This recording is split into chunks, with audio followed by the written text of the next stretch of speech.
शुरुआत में एक रॉयल यानी कि शाही फैमिली के बारे में बताया जाता है जो मॉन्स्टर्स, डीमंस, शैतानों को पकड़ा करती थी। इसी फैमिली की एक फौज जिसके सिपाही काफी बहादुर थे, वो एक आदमी को पकड़ने की कोशिश कर रही थी, पर वो अकेला ही इन पर भारी पड़ रहा था। यानी कि जो सिपाही भी हमला करने उसकी तरफ बढ़ रहा था, वो अनजान आदमी सबको ही उठा उठा कर गिरा रहा था। हालांकि इन्होंने तलवारों से भी उस पर हमला किया, लेकिन वो किसी को भी अपने सामने टिकने ही नहीं दे रहा था। अब इतनी ही देर में यहाँ इस फौज का कमांडर आ जाता है, जिसके साथ ही वो अनजान आदमी अपनी शैतानी ताकतों से वहाँ फोग पैदा कर देता है, यानी कि कोहरा, जिस वजह से किसी को भी कुछ दिखाई नहीं दे रहा था। और अचानक उस आदमी का चेहरा बदलने लगा, जो पूरा बदलकर सफेद लोमड़ी बन जाता है, और अब वो पहले से भी कई ज्यादा खतरनाक हो गया था। फोग का फायदा उठाकर वो एक एक सिपाही के पास गया और सबको ही बड़ी बेरहमी से मार देता है। सिर्फ कमांडर ही जिंदा बचा था। वो अब में आगे बढ़ने लगा उस लोमड़ी को मारने के लिए, पर तब तक काफी देर हो चुकी थी क्योंकि लोमड़ी वहाँ से जा चुकी थी। अब क्योंकि ये हादसा काफी बड़ा था, इसलिए कमांडर फौरन जाकर इस बारे में अपनी फौज के हेड को खबर करता है, जिसका नाम येनली होता है,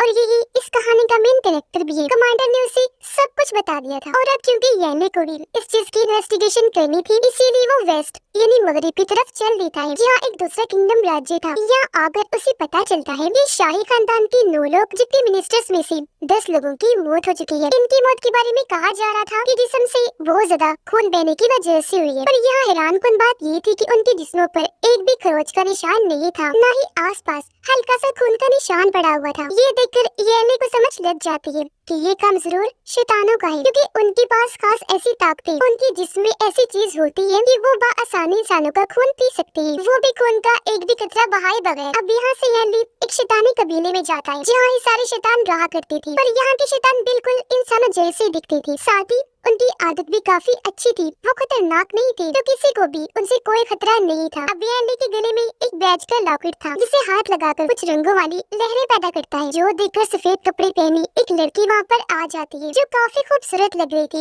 इसका नाम यू था, जो येली का बैज छीनकर वहाँ से भाग जाती है। अब उसका पीछा करते हुए येली यहाँ के हेड चीफ के पास आ जाता है और उसे यू की हरकत के बारे में बता देता है, जिस पर हेड चीफ उससे कहते हैं कि यू की हरकत पर मैं आपसे माफी मांगता हूँ, जो कहकर वो येली को उसका बैज वापस कर देते हैं। अब जब हेड चीफ ने उसके यहाँ आने की वजह पूछी, तो वो बताता है कि मैं यहाँ शैतान की खोज में आया हूँ। जो सुनकर हेड चीफ उसे यू के अंकल के पास जाने का कहते हैं, जो इस गांव के बुजुर्ग हैं और काफी अच्छी जानकारियाँ देते हैं। इसलिए येली और यू जल्दी अंकल के पास गई। वो अंकल को एक पोटली देता है जिसमें कुछ बाल थे। येली कहता है कि चेक करके बताइएगा कि ये किस शैतान के बाल हैं, जिस पर अंकल बताते हैं कि ये तो लोमड़ी के बाल हैं। तो अब मजीद इन्वेस्टिगेशन करने के लिए येली वापस महल आ जाता है, जहाँ ऑफिसर से उसे पता चलता है कि राजा ने इस केस की इन्वेस्टिगेशन करने के लिए तुम्हें 2 दिन का वक्त दिया है। जिसके बाद येली अब मेन मिनिस्टर के पास जाता है, जो यहाँ का एडवाइजर था, जिसे भी येली सफेद लोमड़ी के बारे में बता देता है और मजीद इस बारे में उससे जानकारी लेने की कोशिश करता है। तब मिनिस्टर एडवाइजर बताते हैं कि तकरीबन 20 साल पहले राजा की वाइफ और उनकी एक मेड नौकरानी दोनों ही प्रेग्नेंट थी। वो राजा के बच्चे की मां बनने वाली थी, क्योंकि उन दोनों से ही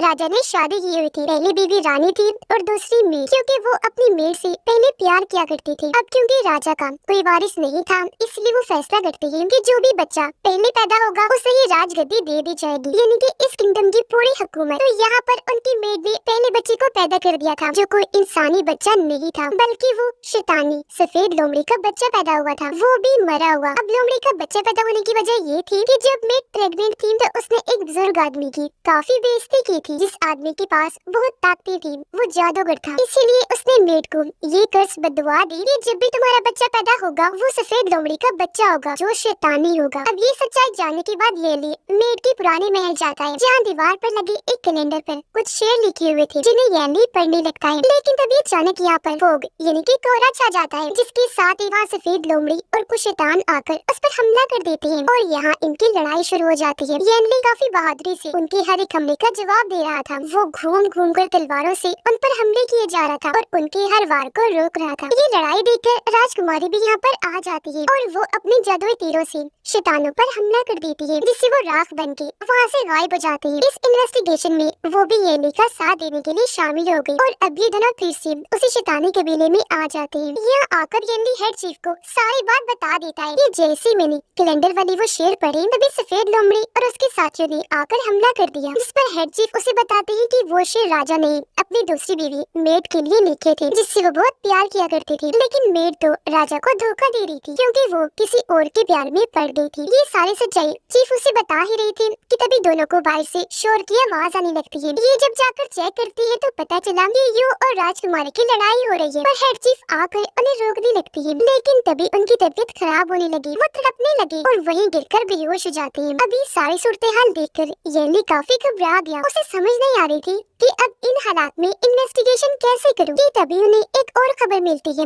कि यू के अंकल की भी मौत हो गई है। पर अब जब येली उसकी लाश की जांच करता है तो उसे लाश में से एक सुई और धागा मिलता है, जिससे येली को यहाँ समझ लग गई कि जो सबका कातिल हत्यारा है, इनकी शैतान जिसने राजमहल दूसरे किंगडम के लोगों को भी मारा था, वो असल में लाशों का खून खुद नहीं पी रहा था, बल्कि लाशों में से खून निकाल कर वो कहीं और भेज रहा था। अब शैतान उस इंसान जिसे उसने शिकार बनाना होता है, उसके जिस्म से एक बाल बाहर निकालता है, फिर बाल वाली छोटी सी जगह पर वो सुई और धागा डालकर वहाँ से खून खींचता है। यही वजह है कि जैसे उस इंसान में खून कम पड़ता है, उसकी मौत हो जाती है। और यही वजह है कि लाश पर ऐसा चोट का कोई निशान भी नहीं होता। अब ये सोच में पड़ जाता है कि आखिर ये चीज कैसे हो सकती है, क्योंकि एक इंसान में से कम 5 लीटर खून निकाला जा रहा था, तो जाहिर है खून को यहाँ से वहाँ ले जाने का ये प्रोसेस काफी मुश्किल था। इसके लिए किसी गाड़ी या कैरेज वगैरह की जरूरत थी, जो चीज को यहाँ से वहाँ ले जाने का काम करता था, और ये काम यू के अंकल का था। यानी कि खून को शैतान तक ले जाने का काम वो कर रही थी, और उनकी तो मौत हो चुकी है। अगर वो शैतान की सर्वेंट थी तो फिर उन्हें किसने मरवा दिया? तो इसका जवाब है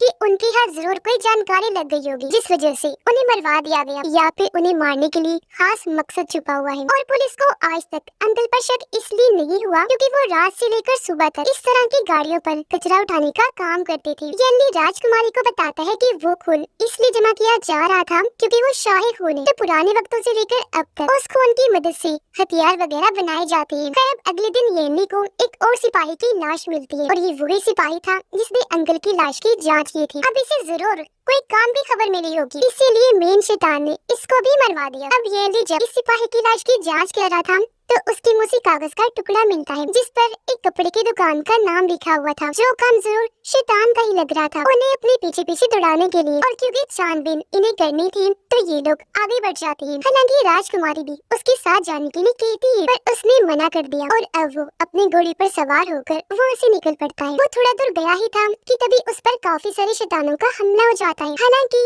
ये उनका सामना भी करता है, लेकिन वो तादाद में काफी ज्यादा थी, तो येली उनके सामने टिक ही नहीं पाता। शैतान इस पर भारी पड़ रही थी। तभी यहाँ पर उसकी मदद करने यू आ जाती है। वो येली को शैतानों से बचाने के लिए उनसे लड़ने लगी, काफी बहादुरी से उनका सामना कर रही थी। पर अब इनकी बच निकलने का कोई चांस नजर नहीं आ रहा था, क्योंकि शैतान बढ़ती ही जा रही थी और इनको हर तरफ से घेर लिया जाता है। अब इससे पहले शैतान इन पर हमला करते सामने वाली छत पर राजकुमारी आ जाती है, और वो अपने तीरों से शैतानों पर हमला करने लगी। तीर पानी में जाकर गिरा, जिससे पानी काफी ऊपर उछल जाता है, और ऐसे शैतानों का ध्यान भटक गया, जिस चीज का फायदा उठाकर यू वहाँ पर शोक पैदा करती है, और मौका पाकर ये लोग वहाँ से भाग निकलते हैं। अब राजकुमारी और यू असल में यहाँ येली का पीछे करते हुए आई थी ताकि उसकी मदद कर सके, और अभी लोग वापस आ गए। तब तक हेड चीफ को भी होश आ गई थी, जो अचानक बेहोश हो गई थी। तब येली उनसे मिलने आता है। वो चीफ को कहता है कि जब मैं पहली बार आकर आपसे मिला था तो आप में से एक दवाई की महक आ रही थी, और आज जब मैं कपड़े की दुकान पर गया जो शैतानी इलाके में है, वहाँ से भी मुझे उसी दवाई की महक आई। तो मुझे ऐसा लगता है कि आप ही वो मेन शैतान हो जो सबको मार रहा है। तो अब आपको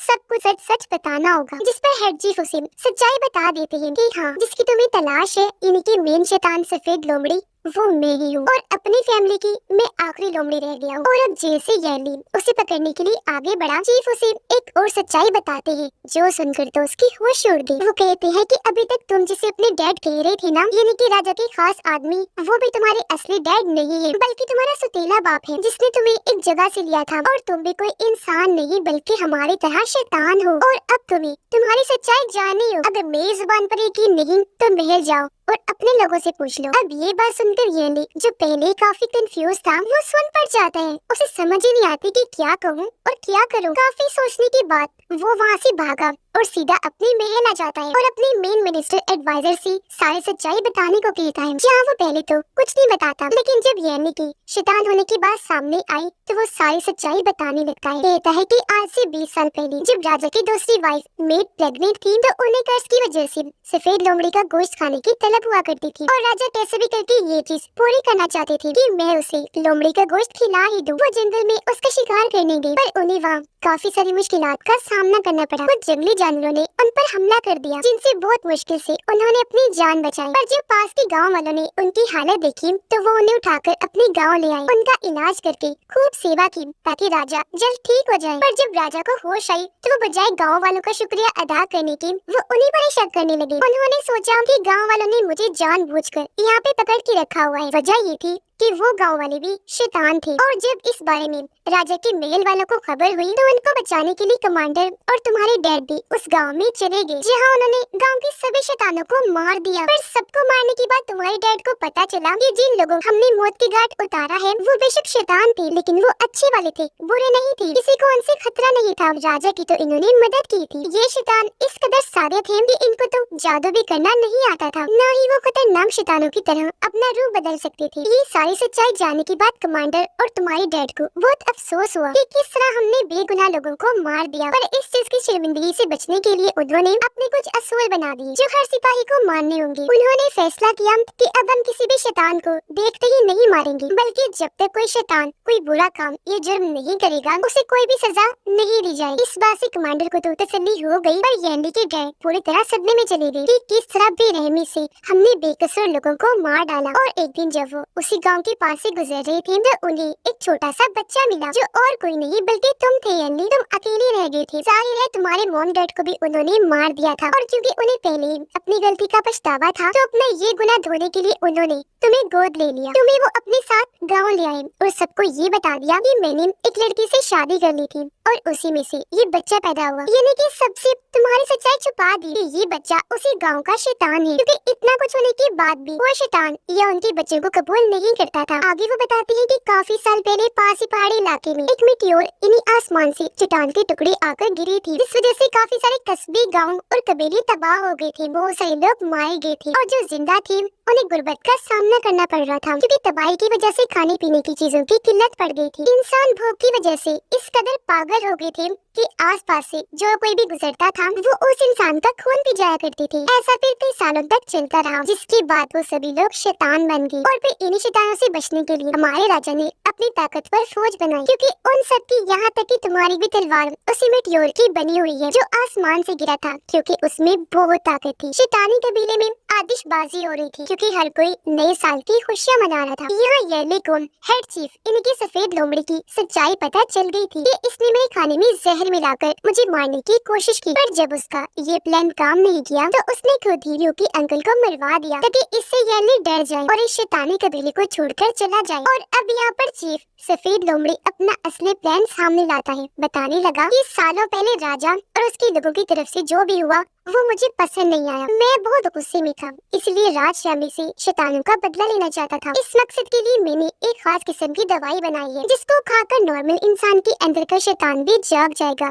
और वो शैतान बन जाएंगे। वो हद से ज्यादा गुस्से वाले खतरनाक हो जाएंगे और फिर राज खानदान के लोगों को मारकर शैतानों का बदला ले लेंगे। ये प्लान उसने अंजाम दे भी दिया। उसने वो दवाई नए साल की दावत में पकाए जाने वाले खाने में मिला दी थी, जिसे खाते ही इंसान जानवर से शैतान बन जाते हैं, जबकि जो नॉर्मल शैतान थे वो भी बदलकर खतरनाक शैतान का रूप ले लेते हैं। देखते ही देखते वहाँ हर एक इंसान बदलने लगता है और अब वो अपना कंट्रोल खोने लगते हैं। ये देखकर येली अपने बैग से कुछ लहरें फिर से पैदा करता है, जिसके जादू से ये सारे फिर से धीरे धीरे ठीक हो जाते हैं। ये देखकर चीफ लोमड़ी येली को रोकने के लिए उस पर हमला करता है। बदले में उसने भी किया, लेकिन चीफ के हमले से वो जख्मी हो जाता है। इनकी लड़ाई चल ही रही थी कि तभी यहाँ पर कमांडर अपने सिपाहियों के साथ आ जाता है, जो शैतानों पर तीरों की बारिश कर देते हैं, जिससे एक के बाद एक शैतान मारा जाता है। ये देखकर चीफ लोमड़ी को गुस्सा आ गया, इसीलिए वो अपने लोगों शैतानों को बचाने का फैसला करता है। वो देखते ही देखते अपने असली लोमड़ी वाले रूप में आ जाता है, पर काफी देर हो गई थी क्योंकि यहाँ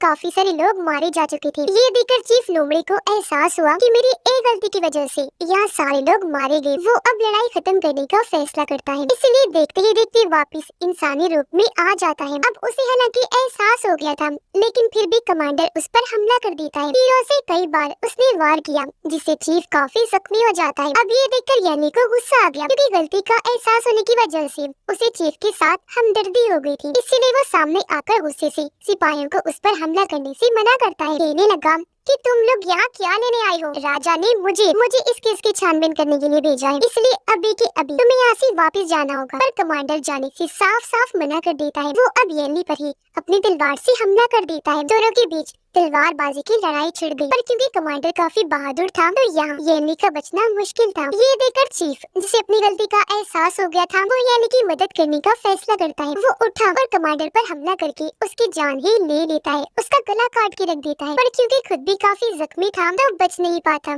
मौके पर ही उसकी मौत हो जाती है। अब यह येनली को समझ लग गई थी कि इस सब के पीछे किसका हाथ है, उसी किंगडम के राजा का जहाँ वो सबसे पहले गया। इसलिए येनली वहाँ के राजा के पास जाकर उससे अपने जुर्म कबूल करने को कहता है, क्योंकि ये सच था। इसी राजा ने इस बार शैतानी कबीले को मारने का हुक्म दिया था, पर वो राजा अपना जुर्म कबूल नहीं करता, बल्कि उसके बहुत सारे लोग येनली को ही मारने के लिए आ जाते हैं। जो देखकर येनली अपने मेटियोर से बनी तलवार निकालता है। उसने जैसे ही ये जादुई तलवार लहराई, वहाँ पर फिर से एक काफी बड़ी ताकतवर लहर बन जाती है। वो जैसे ही उन लोगों को छूकर गुजरी, एक ही झटके में सबकी मौत हो जाती है। अपना ये केस हल करने के बाद येनली वापस महल जाता है। वो रानी और राजा के बेटे को अपने केस से जुड़ी हर एक जानकारी देने लगता है। उसकी बहादुरी और समझदारी पर हर कोई उसकी तारीफ करता है, क्योंकि उसने इस मुश्किल केस को सिर्फ अपनी जहानत की वजह से हल कर लिया था। जो केस काफी मुश्किल था, हर कोई उससे काफी मुतासिर होता है। और इसी के साथ इस फिल्म की कहानी यहीं पर खत्म हो जाती है।